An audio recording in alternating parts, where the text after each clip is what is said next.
Welcome to Sam's Garage, presented by NH Oil Undercoating.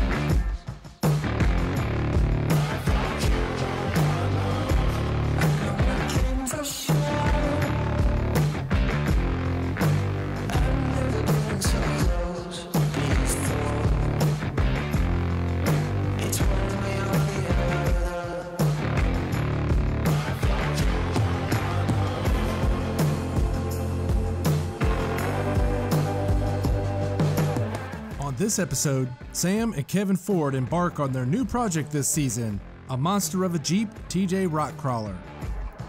Next, Sam, along with Doug Harris, take you on a walkthrough of their new project, the Alpha 1 GTO. Followed by the installation of custom seats and center console in this classic Chevy pickup. Last but definitely not least, Sam goes to New Hampshire to introduce us to the NHOU family. Up next, Sam and Kevin Ford discuss their plans for this season's Jeep TJ rock crawler. This Jeep started out as Kevin's personal project and has enlisted the help of Sam to team up and complete the build. I got Kevin Ford from Low Carb Performance Products back on set with us this season with a whole new project. If you remember, last year we did a 1968 Buick, his personal car, and we put a Low Carb Performance Products LSX crate engine in it and made it look old school. That's right. With our LS Classic stuff, it disguises that motor. Anybody that looks, they're like, oh wow, that sounds great for such an old motor. But it's not, right? Yeah, and it makes it look different from all the other engine swaps because the LS engine is very popular today. Yeah. Everyone's putting them in everything. So when you can make it look different than everybody else and make it look period correct, makes it that much cooler. Yeah, that's cool. And you know, we can do the same thing with this Jeep. You know, we don't want it to be too modern or too old, so we're going to come up with a new way to disguise that engine and have it look correct in this Jeep. Yeah, because you were going to put a big block in here. That's right. And instead you're going to make one of your LS Classics big block looking LSs in here. That's exactly what we're going to do. That's going to be cool. Now tell us about the capability of this rock crawler. It was always in my mind that I was going to put these Mickey Thompson 54-inch claws on it. When I revived this project, they came out with these Baja XSs. They even have these in a 58. It's like it's ridiculous. The tallest street legal DOT tire there is, and I was like, I have to have them. Right. I went with the 54s because the Jeep was already set up at this height. The goal of the whole thing in the beginning was to have everything on the factory chassis tucked up, nothing hanging below. And at the time, the trend was to have everything as low slung as you could. Over the time that I had it, I put floors in it. Roll cage, had friends helping me with that, and had some modifications. Beautiful. Yeah, the roll cage very came good out. Job. The floor, they did a very good job with the floor. But it does look good having everything tucked up underneath the body. Yeah, it gives it a nice clean look. It does. Unfortunately, because of that, I ended up raising the floor up, caused myself a whole lot of extra heartache and work. But you know what? At the end of it, I think you're really going to like it, and it's going to be well worth it. Tell us about the steering. Are you going to do four-wheel steering on this? Yeah, that was one of the things that kind of led me down the path of taking longer than a quick project. So it's got the front and rear steer, Rockwell 2.5-ton axles. I upgraded them with the Overson stuff so that I could fit the Mickey Thompson wheels with the 8-lug and the F350 brakes. Overson makes a brake caliper for it too. Yeah, very nice brake calipers. Yes, it's billet steel. So are those off-the-shelf rotors? They are. See, that saves you a lot of time and money. Anytime you guys can get stuff on your vehicle to where you can go off the shelf and get it from another model, it saves a lot of time and money. Sure, maintenance on it's easy, brake pads are easy to get. You know, originally I had some custom-made 18-inch calipers, and it just wasn't going to work. I wanted to get it done. I didn't want to take another 15 or 16 years to do it. Absolutely. And you took that 454 big block out, and we're going to be replacing it with the 454 LSX LS Classics engine, right? That's right. 676 horsepower? I think the crank power on it's 627 or something, but you know, we'll add some juice to it. Absolutely, we'll get it juice up there. We're going to put the distributor, all the parts that we're going to make it look like an old school big block. Yes, yes, that's the goal. You know, after the Buick and driving it around, I just had to have another one, and this was a perfect place to do it, and we could showcase the LS Classic product line. Yep, and we can make it look old school and make more power and save weight doing it and have more room under the hood to put all our accessories and everything on there and make it really work. Yeah, because I mean, we're going to have to cool this thing, got to get the radiator in there, all the fans, everything we need to keep this thing on the trail and reliable. Now, anytime you guys are building a project like this one, there's going to be mock-up, you're going to build everything first, then you're going to tear it apart, right? Yeah, you don't want to get in here, mount something, paint it, finish it, and then find out, oh, this doesn't fit. So we're going to have to go through the whole thing front to back. We're going to get the drivetrain all buttoned up. We're going to get the cooling system all buttoned up, get the electrical where we want it, and just make sure everything fits and works. Yep, we're even going to tackle the fuel system. And anytime you guys are building a project like this and you think you got the whole thing planned out, that's great, but there's always going to be an obstacle you're going to come across where you got to rethink something and it's going to take a little bit more time. That's right. So we'll just get this thing all mocked up. I'll take it back, do some more R&D, do a little bit of finish work, and bring it back and we can throw it together. Can't wait.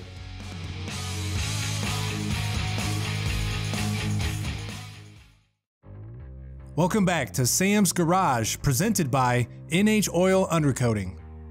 This truck belongs to an up-and-coming singer-songwriter straight out of Atlanta, Jevin Relaford. We're going to be doing a resto mod on his '69 C10. Jevin went to LMC Truck to pick up these seats and center console combo that we're going to install. The Chevy C10 is a favorite amongst many. One of the most popular upgrades to do on these trucks is to install a late model seat from a Silverado or Suburban in your classic C10. But as you can see, we're doing a complete restoration on this. It's going to be a resto mod. So we went to LMC Truck and we're going to be installing their classic bucket seats because the owner of this vehicle is going to do a custom sound system, so they want a custom center console.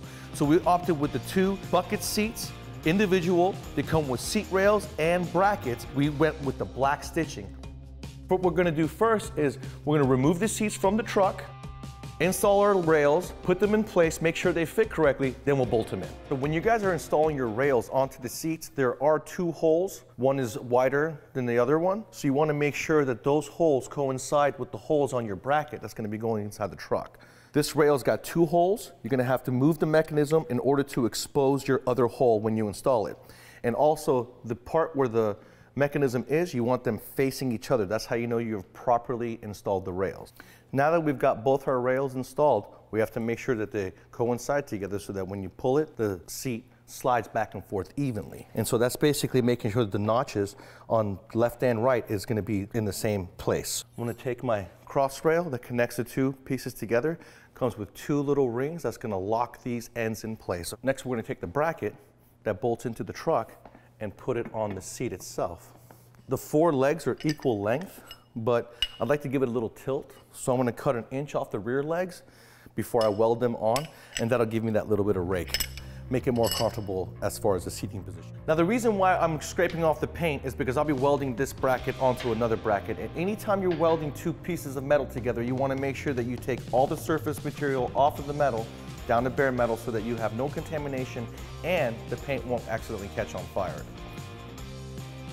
As you can see, I've gone ahead and welded the brackets onto my rail, and you can see the 1-inch rake I have. That's going to give me a little bit more support underneath my thigh. So I think Jevin's going to really like that. Now what we're going to do is put it on the seat, put it in the car, measure it, make sure our holes are good, come back, paint it up, and do a final installation. All right, Jevin, what do you think about your seats we installed? My goodness. The seats I bought from LMC, thank you guys so much. This is great. This is definitely the right pick. Let's see. Looks good. I put a little tilt on it for you too, so it gives you some more support underneath the knee. And if you notice, I'm glad you picked this set because right there in the middle, you got a console made out of fiberglass. And what we're gonna do is have a couple of subwoofers enclosed in that, and that'll give you a nice sound system and free up the space behind the seat. Turn it up. There you go. Let me ride. Hey, listen to Jevin. Go. All right. We got the seats installed from LMC Truck. Came with the console. I did have to do a little bit of modification with the brackets that hold the seat bracket inside the truck. We cut 1 inch off the back before we welded it onto the bracket. This turned out really well. I think Jevin's gonna absolutely love it. And if you guys want anything else for your truck, remember LMC's got anything you need for your Ford, Dodge, GM, or Chevy pickup truck. So check them out. Now Jevin, tell the world about how they can discover you. Well, I'm a recording artist that's signed to Atlantic Records. You can find me on all music platforms. That's Apple Music, Spotify, at Jevin Relaford, which is JEVEN.RELIFORD. That is my Instagram tag, and you can just find me there. And hopefully you enjoy my music. I'm into cars. Sam here is getting my '69 C10 truck done that we've been working on, me and my dad, for, 5+ years. This has been an idea, and we're finally starting to get it done. And he's been a huge part of it by helping us. And yeah, I'm looking forward to see what it looks like at the end. Thank you for helping me out, man.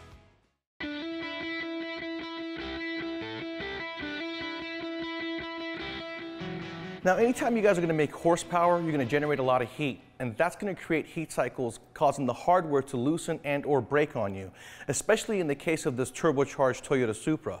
Now, you can eliminate that problem completely with Stage 8 fasteners, because not only are their fasteners strong enough to handle the power and the heat cycles, but they've got these locking rings on them with snap rings that once you bolt it in place, you can keep that bolt from coming loose completely.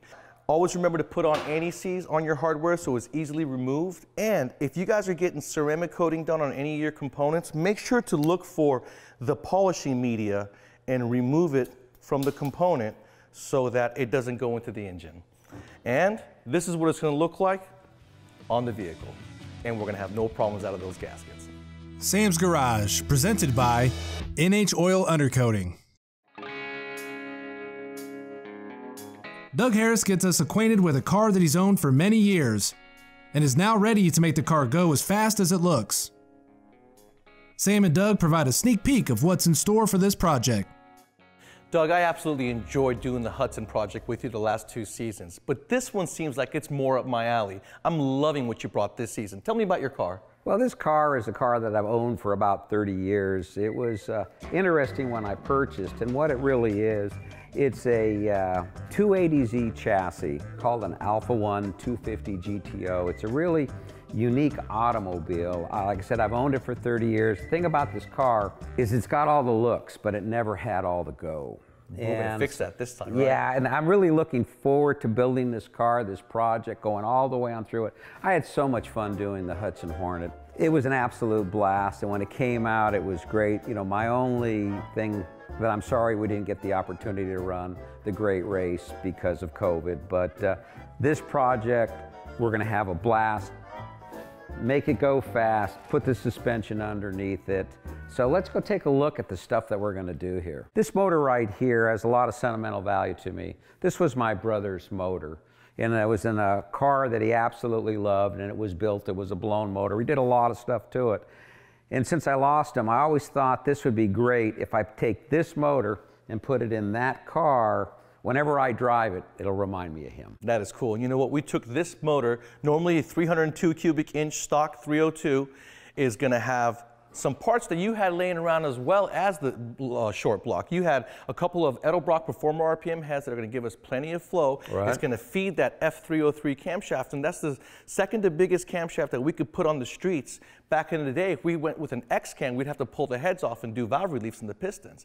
But the F cam, you'd get the power, you'd have the sound without having the bear of taking the heads off. So what kind of RPM range are we looking for? That thing should do 7,000, a little bit more, 7,500. It's got a 512 lift, huge duration. It's going to give us that idle sound that we're after, and it's going to perform. It's going to make me put down 500 horsepower at the crank. With all the forged internals that we have, so we have a forged crank, we have forged rods, we're not going to have any problems spinning it over 7,000. Not at all. And if you ever wanted to add a power adder one day in the future, you're more than welcome to, because all the stuff in the bottom end and really the top end, along with those valve springs, are going to handle anything you give it.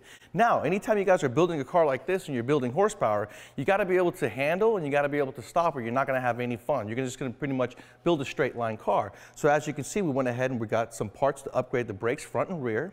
We've got cross-drilled and slotted rotors, bigger diameter, a little bit thicker, 4-piston calipers front and rear, upgrade from a 2-piston. And if you look in the rear, we have a remote caliper for the emergency brake, along with new cables and new brake hoses, which is very important. You know, Sam, the great thing is, I drove road race cars for about 15 years, had an absolute blast. I do a little vintage car racing right now. Is to build this car, so we're going to go ahead, we're going to take the chassis, strengthen the chassis up, put different A-arms on it, build it so it's going to be able to handle. So not only is this going to have the looks, it'll have the power, it'll have the ability to brake, and it's going to be able to handle. And the engine's already out of the car, so all we have to do to finish stripping this vehicle is going to be to remove the factory Nissan transmission, the drive shaft, and the exhaust. We're going to reuse the tips for the new setup so that we get that traditional look. Right. And really, we should be ready to go. We're going to build this in sequence the way you would do it. We're going to tear it apart, get it painted, put it back together, and tackle the interior. You know, the nice thing about this car is when we do everything, this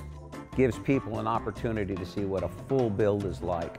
If you make a car that has a lot of horsepower but it can't stop, you're in trouble. If you make a car that has a lot of horsepower and it can't handle, you can get into trouble. this will be the whole package. And it's all about protecting your investment and using your head. Let's get started. Alrighty. Stay tuned for more Sam's Garage. Welcome back to Sam's Garage, presented by NH Oil Undercoating.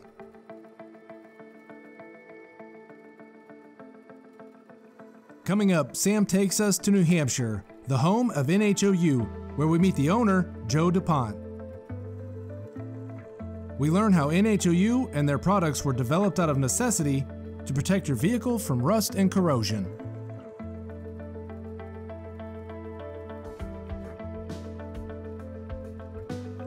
I'm here with Joe DuPont at the NHOU facility. This is a family-owned business, and if you guys aren't familiar with NHOU, this is the fastest, least expensive way to add safety and value to your vehicle. And how do they do that? By eliminating rust and sealing out corrosives. So 37 years in the cabinet refacing industry, which is kind of like what we do now. We try to salvage the cabinet and just fix what's wrong with it. And I really get into this business by desperation. I was trying to save my own vehicle. A diesel truck I had, I knew that was going to get me miles, but that I was likely going to lose the undercarriage to rust. I just wouldn't take no for an answer on how I could slow that down or prevent it. I knew there was oil undercoating being done at night in a garage in my neighborhood, and I've seen the results of it. I knew that it was effective, but it was illegal. It wasn't really great for the environment. In some cases, not even great for the vehicle. I did try some off-the-shelf generic products that seemed to do okay, but they didn't quite live up to our expectations. So ultimately, we ended up in a lab with a very good chemist, many years of experience in chemical coatings for automobiles, who helped us develop our first formula. This truck is 8 years old, and it's got your oil undercoating on it from day one. And underneath that truck, there is zero rust, no corrosive. There's nothing wrong with that truck. You could find rust if you look hard enough, but that's an 8-year-old going on 9-year-old New England driven vehicle. To have such a clean undercarriage as this vehicle has, I mean, that's tangible proof that if you're diligent with your annual undercoatings, you can slow Mother Nature down. And in the end, it adds value to that vehicle, not to mention safety. And you know, a lot of the vehicles from up north get sold down south, and these vehicles are only a few years old. But because of the salt and brine on the floor, on the surface of the streets, those vehicles depreciate really quickly. I'm doing 3- and 4-year-old cars inspections, and I'm having to tell the people, don't buy this car because all the hardware is rusted, all the frame, the control arms, everything is pretty much corrosive. And I've also been told that the aluminum panels on the Ford trucks, they get corroded in a different way. They turn to powder, and you're preventing all that. You're slowing it down. The aluminum corrodes, it just doesn't rust. Right. And you have really problematic areas where there's dissimilar metals. That's a real problem. It's amazing, like when I take a look underneath that truck, there is zero rust. There's, like I said, you can wipe it off and see. Only areas where rock will go up and chip, or like we saw that there was no mud guards present, so therefore you got a lot of washing off. Highly abrasive. Exactly. It's amazing how well it protects the vehicle. So now your investment, if you guys are working with your truck or your dump trucks, any commercial vehicles that are constantly being exposed to that corrosion, you've stopped it or slowed it down. There's a lot of upsides to it. Like everything in life, there is an up and a downside to it. There's a little bit of dirt and dust that you're going to find on a oil application, but in the end, our customers feel that far outweighs rust. And you guys are overseas as well, right? We are actually in Russia, all of the EU, and Canada right now. That's very impressive. So if you guys want to save your investment, slow down the corrosiveness of the material that they put out there, the brine, the salt, you guys want to save the vehicle from rust, make sure to check out NHOU. They've got a whole bunch of products to give your car protection, both on the bottom and on the paint.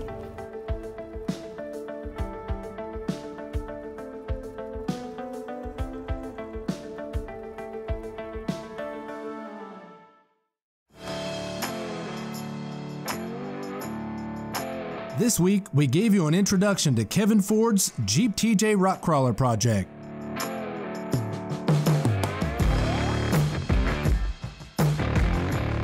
Then we gave you a sneak peek of Doug Harris's Alpha 1 GTO project.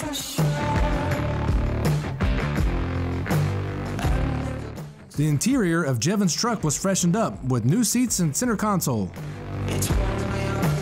And And to finish things off, we got to meet the family at NHOU. Thanks for tuning in to Sam's Garage.